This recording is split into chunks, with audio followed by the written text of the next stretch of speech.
External Affairs Minister, Government of India, Dr. Subramanian Jaishankar. High Commissioner of India to Australia, Mr. Gopal Bagley. Deputy High Commissioner of India to Australia, Mr. Suneet Mehta. Consul General of India to Brisbane, Miss Nita Bhargateya. Consul Mr. Sushil Goel. And the many distinguished guests. I didn't expect to see any of our ministers here today because, of course, this is their very first cabinet meeting. So this is extremely special and is wonderful to see both of you here. It truly is. Minister Fiona Simpson and Minister Rosalind Bates. Thank you. It's wonderful. I would also like to begin by acknowledging the original custodians of the lands that Brisbane is on, the Turrbal and Yagara peoples, and pay my respects to elders past, present and emerging. I'm delighted to be joining you this morning to celebrate the opening of the Consulate General of India in Brisbane and warmly welcome Minister Dr. Subramanian Jaishankar to our state and our wonderful city here of Brisbane. Today's occasion is significant for those of the large Indian diaspora living in Queensland, who I know will appreciate the immense conveniences and benefits that a local consulate will bring. Yet this consulate is more than that.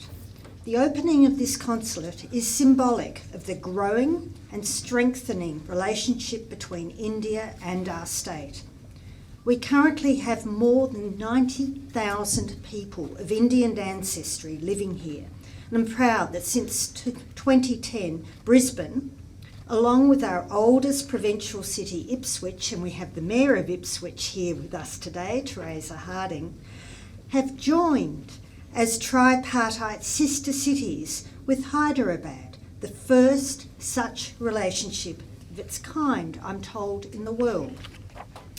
Our state benefits greatly from the close connections we enjoy across diverse industries and fields, from trade, investment and business to agriculture, manufacturing, engineering, science, technology, resources, renewable energy and so much more. We highly value the sharing of knowledge and expertise that will drive better, more effective outcomes for all.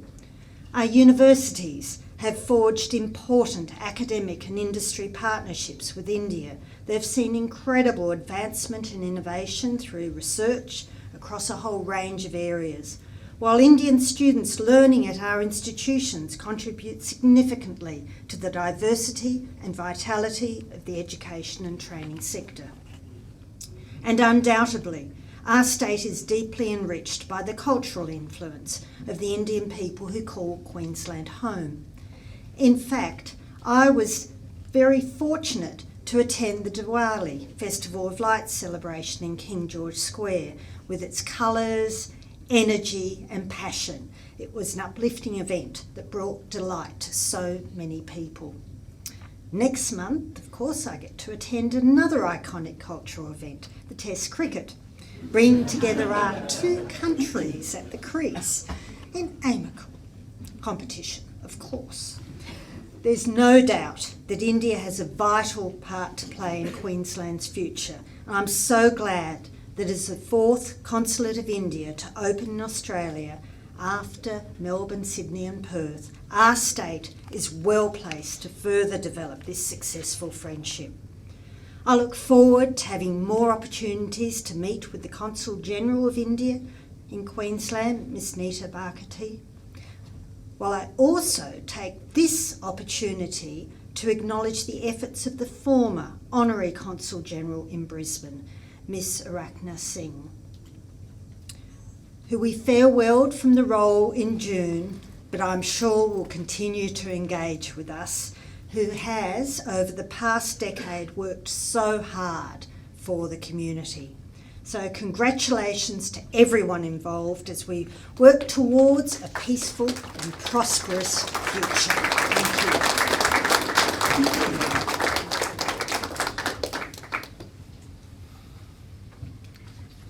Now, I would like to call Dr. S. Jaishankar, Honorable Minister of External Affairs of India, over here to please share a few words with us. Thank you.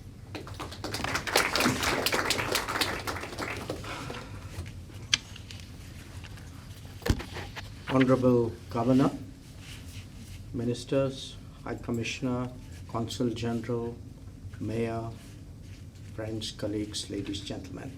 Very good morning to all of you. My namaskar. It gives me truly immense pleasure to be here for the inauguration of the new Consulate General of India in Brisbane today. I thank Her Excellency, the Governor, for her gracious presence, and the ministers who made a special effort at being here today despite their other preoccupations.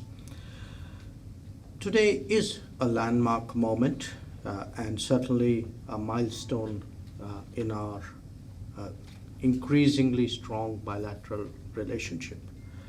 The Consulate General here is a realization of a promise that Prime Minister Modi made to the Indian community in Australia in the presence of Prime Minister Albanese last year. It is an acknowledgement as well of the growing importance of the state of Queensland, which holds such an important place in many ways in our burgeoning ties. The majority of our bilateral trade, I think many of you know, is driven by the Sunshine State. Our diaspora is strong and growing, and it's very visible here today in the room. I was privileged yesterday to meet some of you at the University of Queensland, and certainly it was an occasion to highlight how Indian students today are present in educational institutions in Australia broadly and Queensland specifically.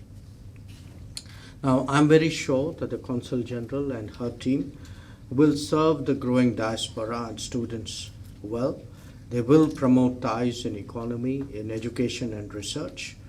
And with the new consulate, I also want to tell the Indian community and people of Indian origin resident in Australia that your consular needs would be addressed in a timely manner and with much greater convenience. And again, like the Honourable Governor, I take the opportunity to thank our Honorary Consul earlier for her long-standing services. This is my first visit to Brisbane. It's my fifth to Australia in the last 3 years. And, you know, I of course, I like Australia, which is why I keep coming back. But I do want to say in many ways my visits are also a reflection really of the growing intensity of our cooperation. I think what we have seen in the last many years is that, led personally by the Prime Ministers, our ties have actually undergone a transformation. I don't use that word lightly. The Economic Cooperation and Trade Agreement, ECTA, is one indication of that. It has certainly opened up huge trade opportunities for our countries. And we hope to take that to the next level. And I mention that because I also do recall that Queensland actually accounts for the vast majority of exports from Australia to India. So we certainly see a very, very promising economic future for our partnership, and I'm sure that the Consulate will help make that happen more speedily. People-to-people bonds, of course, are the driving force of our comprehensive strategic partnership.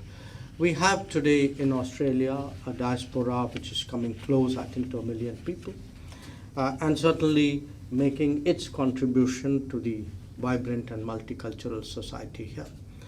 I'm very pleased to see that the community has earned great respect for itself in this country. And, you know, as we look across different domains, you can see whether it is in academia or research or technology, business, healthcare, they have actually not just achieved excellence, but really made a name for themselves. And what I want to emphasize today is that by doing so, they also are in a position today to contribute to building bonds between India and Australia, and we certainly hope that this living bridge between our two countries would play its due part as our relationship grows. Having said that, I do make the point that, it's as part of the multicultural identity of this country. We are very confident that the consulate will also support cultural activities and other endeavors which will allow the Indian community here to be in touch with its roots and preserve its culture, heritage, and traditions. So let me conclude by thanking you all for joining us today. I particularly thank the leadership of the state of Queensland, the Governor General, the ministers, other dignitaries present. And I can see from my very brief stay that the Consul General would be received with great warmth and will be extended the fullest support to realize her mission. And I thank you in advance.